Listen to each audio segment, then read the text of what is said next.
আল্লামা শামীম সাইদি। আসসালামু আলাইকুম ওয়া রাহমাতুল্লাহ।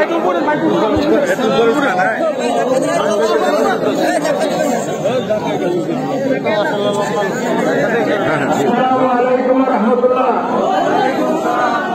আসল পরবর্তী মাহফিলের এক মুহূর্তে বক্তব্য দেওয়ার সময় না।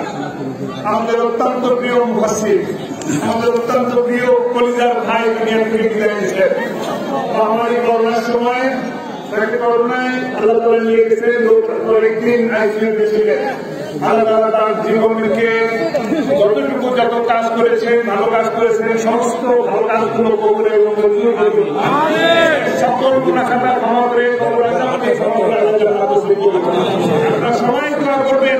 আমি এখন আস্তে আস্তে দেখলাম লক্ষ লক্ষ মানুষ সকলের আল্লাহ তাআলা জীবনের সকল গুনাহ মাফ করে দিন। জীবনের সকলকে ধৈর্যের সাথে রাখুন। আমাদেরকেও তিনি যে নসিহত করেছেন সেই নসিহতের পথে যেন আমরা সবাই চলতে পারি। আমিন। আসসালামু আলাইকুম ওয়া রাহমাতুল্লাহ।